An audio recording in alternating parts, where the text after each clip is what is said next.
Welcome everybody, it's Unstoppable Streletsy with yet another Age of Empires 3 Wars of Liberty Great War Patch Civ preview. Or not really a Civ preview, but rather a Great War preview. Yeah, I think this is probably going to be the last Great War feature preview we're going to do.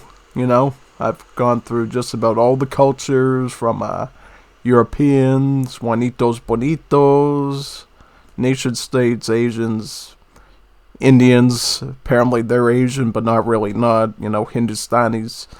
Yeah, pretty much we've gone through everyone. But there was one remaining culture we didn't go over that I've been waiting to do for a while now, but waiting for some stuff to get added. That would be the Polynesian culture, the Maori, right?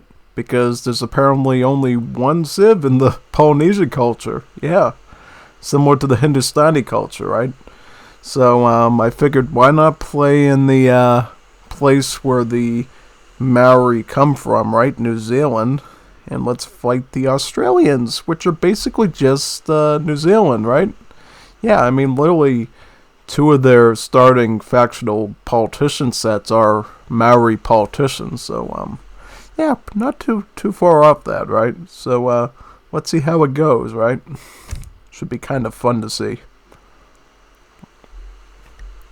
New Zealand. Yeah, this is a fun map, you know. I don't think a lot of people do it usually in multiplayer because it's a water map and not everybody likes water maps, you know. You kind of got to be into it, if you know what I mean. Yeah. Otherwise, you know, it's kind of a spectacular map to see, you know. You clearly see those big infamous mountains that they use in Lord of the Rings, right? Yeah, exactly. So it's pretty neat map to look at because then you see the tropical part, then you see the Lord of the Rings part over here. So yeah, quite a lot of stuff going on this map. It also has its own native settlements too, apparently. Yeah, which is, most people don't, well, if you haven't played this map before, you wouldn't know about them. They're actually called the Waranui. See, politician natives work a bit differently. We're going to use the cheat codes again, because we don't really want to wait too long for stuff to get produced, right? I mean, yeah, it doesn't really matter, but one thing I could show you from the start, though, notice here how your explorer actually researches the Great War Age and not your town center-like building here. Yeah, that's because, as you know, the Polynesians use voyages to age up and they need their hero to do that. So, basically, they decide, you know, why not put the tech in the hero, pretty much. You research it the same way, just from a different source. Nothing too different about it. Let's make a native here just for the heck of it, you know. Oh yeah, I got my little builder ship here too, that I can build a boat shed with. That's always a neat little bonus with the Maori, right? You can, basically, your explorer gets a chance to give you a free builder ship to make a boat shed with. It's basically a dock on water, pretty much. So you don't have to build it close to land. You can just plop it up anywhere and it acts like a little floating island that you can make military ships with and non-military ships with. That being the dugout canoes that you fish with. Yeah, and at this rate, you know, may as well just make a couple of these big boats. Yeah, definitely. I don't really know if we need the speed cheat yet, though, you know. Kind of just enjoying the map right now. Yeah, this has got to be... Imagine what would happen if you were trying to get up to Great War Age and somebody sniped your, you know, your Maori explorer here with, like, the Mexican explorer and his anti-hero multipliers. Yeah, that would... The bounty hunter multipliers, that would be kind of really bad, actually. Yeah, now that I think of that, that would actually be kind of brutal. You know, somebody actually... Wait a minute, somebody actually lost in the Liga because of that in one of their matches. Right, it was on Hudson Bay. Somebody played in Mexico, I think, and they managed to kill the Maori explorer, and they actually resigned instantly because they knew that the Maori explorer was essential to age up with, and they were in age 1, so sniping the Maori explorer in age 1 is actually considered a win condition, just so you're aware of that, you know. Not everybody knows that, but it is. Yeah, it is. It is. So, you want to do something real nasty, do that. Anyways, let's make some trucks here. I'm gonna just make another one of these. You know, we need some pop, obviously. And we don't have an immigration style tech as Maori, so building more of the TC-like buildings is the way to go. They're called PAs, like the Raglili Pa and the Orango Koakoa Pa. Yeah, I don't know how to speak Maori that much, so you're gonna have to be patient with me. Yeah, this is kind of weird actually, because just imagine you can basically put a supply depot here. You can put a shipyard down, and alongside these little wooden ships of the Maori, you can actually build big giant dreadnoughts to support them in mine layers. You know, it's kind of interesting seeing more of a native-like faction employing modern World War I ships. Definitely is, you know. I mean, of course, we're going to need an oil well to do that, too, so we're going to have to build one of those as soon as the supply depot is finished constructing. For those that haven't seen my previous uploads of Great War Age, basically, Great War Age buildings work like a node system, so you need to build a node, that being the supply depot with one of your trucks that you built from your town center building. It costs about 500 wood apiece. And around the node, you can, within a certain radius, you can put buildings down. An oil rig is probably the most important one, since it gives you oil. You know, it's the resource that basically replaced faith. Because essentially before, you know, you had religion and stuff where you pray to the church to get faith, but they decide, you know, religion, it's kind of a weak feature now. There's really wasn't really a viable way of maintaining the mod without it being too broken and making it too necessary, so yeah, they had to deal with that. Hopefully it comes back someday in a reworked form, but for now, we get oil, right? You can power your car with it, you can power your warship with it, you can even power your plane with it, so who says that fuel is a bad thing? It literally fuels your success, right? Yeah, exactly. Yeah, I haven't been on this map in ages. It's just a breathtaking map. Oh yeah, one little teeny weeny patch feature I could mention here. I guess before, these kupapas from the trading post here had a, I guess they had an issue where they had the wrong stats. Instead of being like actual kupapas, they had like spy-like stats with multipliers against mercenaries or something like that. And the devs decide, you know, let's not confuse people anymore, let's just keep the stats consistent and let's give them the skirmisher stats to make them actual kupapas. Yeah, it's kind of interesting because they don't actually train any units, they just send these groups of kupapas pretty much. And as you know, the kupapas are actually, wait a minute, they actually still have the mercenary stats. I thought for some reason that they changed them over, but I don't know. Well, that's alright, you know. If they want to keep the old Kupapa stats on these units, that's totally fine too. Yeah. It could still be useful in certain situations, and certainly if you're like playing a game against someone on one of the islands here, it's certainly a decent range support unit since, you know, it doesn't have the heavy infantry tag, so skirmishers won't snipe it as easily. Yeah. Yeah, this is kind of cool though, because yeah, you can basically make your more powerful warships on this map alongside your cheap little Maori ones. Yeah, quite good. Native boats train faster and have more hit points. Yeah, you definitely wouldn't want that affecting the World War I things, would you? Nah, not at all. I'm just gonna make some more trucks. We could get some more wood this way if we have to.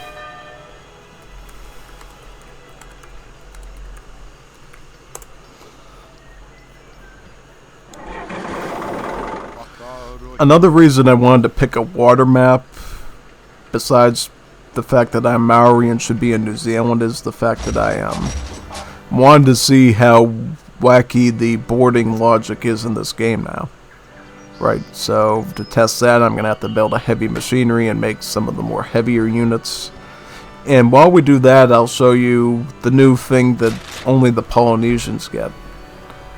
Just gotta wait for it to finish building, right? So, yeah. What else? What else could I use? Oil building, yeah, we need that. Oh, absolutely, we need that.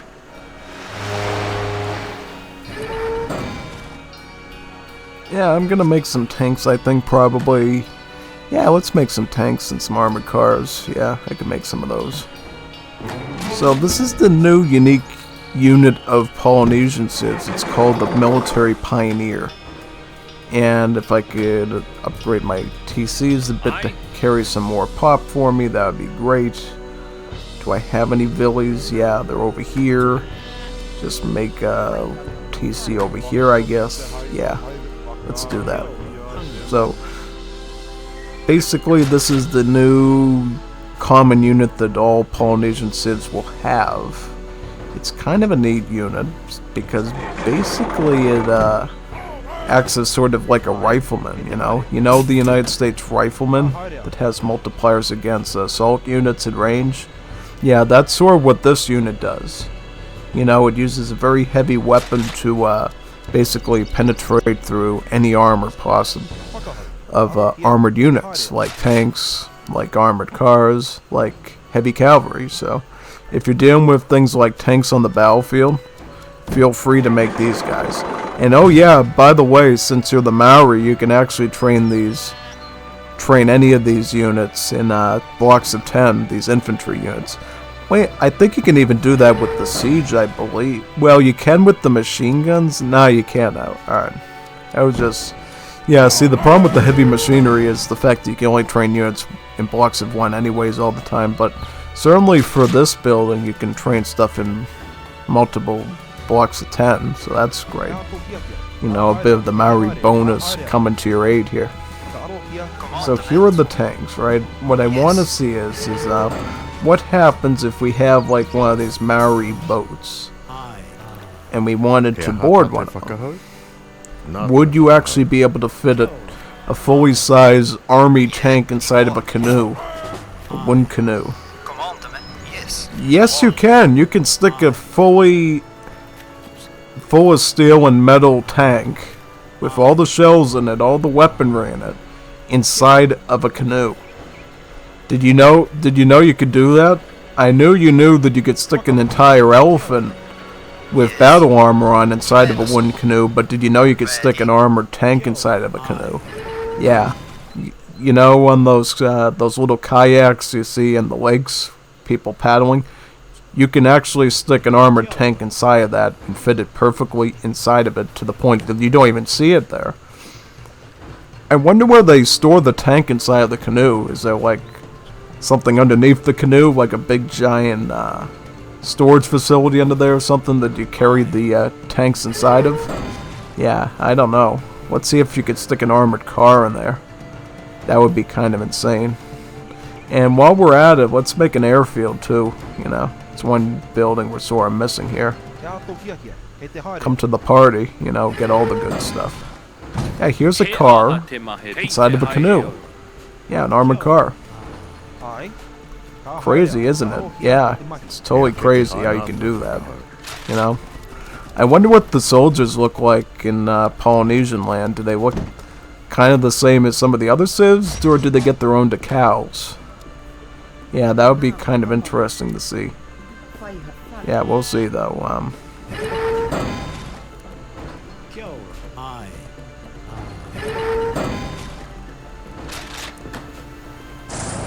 Yeah, let's make a blimp. Let's make a bomber. We don't need fighters, you know. The AI apparently doesn't know how to do those, so yeah, we could just do some bombers and a blimp, I think. Yeah, so these are the soldiers. This is the way they look like. So yeah, this is how they look in Polynesia. That's kind of cool, you know. They sort of look like redcoats almost, but not quite. They have the little redcoat pith helmets, but clearly they look different in their uniforms. Clearly they look Polynesian in their skin tones, so that's pretty neat, right? Yeah, cool, very cool. Also the field medics, I imagine they just look like regular field medics, probably. You know. They were initially they were going to just be a Juanito Bonito civ thing, and then they decide, you know what, let's give them to everyone, you know. Everybody could use a couple of doctors, right? They basically just build field hospitals, they heal units, and then they carry a semi-automatic rifle. Oh, well, look at this. Oh, wait a minute, we'll get that out. Look at the unique decal they have on the Polynesian blimps. That's a nice design, yeah. So basically, every civ, every culture basically, or certain civs within culture get their own sort of decal on top of the blimps and the planes too. Yeah, it's sort of a neat little feature that comes with them, you know. Yeah, definitely. And what else are we gonna make? We want to make a... let's make a dreadnought. Yeah, why not? We could probably attack soon once we get enough of these things going. Yeah. You think so? Yeah, I think so. Make some more soldiers here, more of these. Make more of these. Suddenly having a lot of tanks would be great. Yeah, look, they have the decals on the bomber planes. Yeah, that's awesome. That's awesome. Absolutely great. Absolutely great. And you know what we can do too, which is kind of cool, is you can actually take the trucks and stick them in the canoe. A fully armored truck with enough materials to build an entire machinery factory or a airfield can actually fit inside of a canoe. Inside of a little wooden canoe that you see going paddling down a river. Yeah, that's all it takes. Wow, I guess we're not going to get a dreadnought today, I guess, but basically it's just a big heavy ship. I don't really feel like making another dock, so you know what? Let's go for an attack, I guess. You know, that would be fun, right? Let's do this Lord of the Rings style, shall we? Middle Earth, you know. In Middle Earth, ships can levitate over land. Look at the ships just levitating over the land. They're climbing through silt and grass and whatever else was over there. Yeah, that's crazy, you know. Just imagine we're carrying tanks and armored cars within our canoes here to attack the enemy. Yeah, we're going to just sail them across here to the enemy island. We're going to board them. And now we're going to attack with them, right? Are those, what kind of trees are those? The mighty Tasmanian ash tree. Those are basically just baobabs, right, from Africa? Same sort of tree that you see in Madagascar. Yeah, pretty much. Looks like it. So, here's one of the tar pits, you know. Wait a minute, are they trading posts in the tar pits? Yeah, that's a bit of a problem, because how are you supposed to actually get to those things? I don't know exactly, you know, I don't know how that works. But, do we have anybody else we can board out of these ships? Yeah, let's take the trucks out, I guess, and we could attack with them. Yeah, we could do that. Alright, here's the enemy. Living on his little island here, you know, trying to enjoy the tropical paradise. Trying not to fall in the hot tar pit. Yeah, let's just blow them up. Where's my airships here? Where are the airships? Yeah, send the bombers in. Yeah, let's get everyone. Let's get everyone. Basically, bombers just, you know, they bomb buildings from above. They can't attack regular units, though. Only the buildings and the ships. They're sort of like flying mortars, pretty much. And basically, the oh, a covered wagon. How did he get that? Oh, interesting. Yeah, so here comes the bombers. We're gonna make this like Pearl Harbor right now and just take down these, you know, these buildings here. Yeah. Here we go. Woo! Woo! They do sort of like a weird trajectory change when they're flying over, ready to drop the bomb, too. It is better to offer no excuse than the bad one. Well, I mean, you had an excuse, you know, you're just a simple AI and I'm a human, so normally I can just think of better strategies than you, so yeah, that's a fair enough excuse, but GG, you know, I accept it. Anyways, folks, this is the Polynesians, and so you, people are wondering, yeah, they can build barbed wire as well, but I don't know if it works yet, though, because last I checked when I was doing this earlier today, they just built the first part of the barbed wire, like the little wooden part. I think eventually they're going to be able to build the wall attachment part of it and actually work. Basically, barbed wire just, it's basically a wall, but it damages enemy units when they come near it, so, you know, it's walls that bite back. Yeah.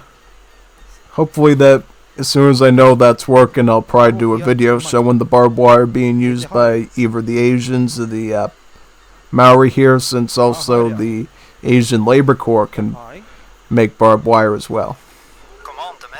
Anyways, folks, hope you enjoyed this game. You know, it was fun doing the last culture in the Great War Age. You know, we waited a long time to show a Polynesian civ. Now it's finally done. So, there you go. See you on any future Great War Age previews I do, whether they're Civ related or Great War related, or just more multiplayer games. Did you see that one today? The game I did with the Dutch against Maston, that was fun. And hopefully this patch comes out soon too, you know, so we can play with many, many people. See you until next time. Signing off now.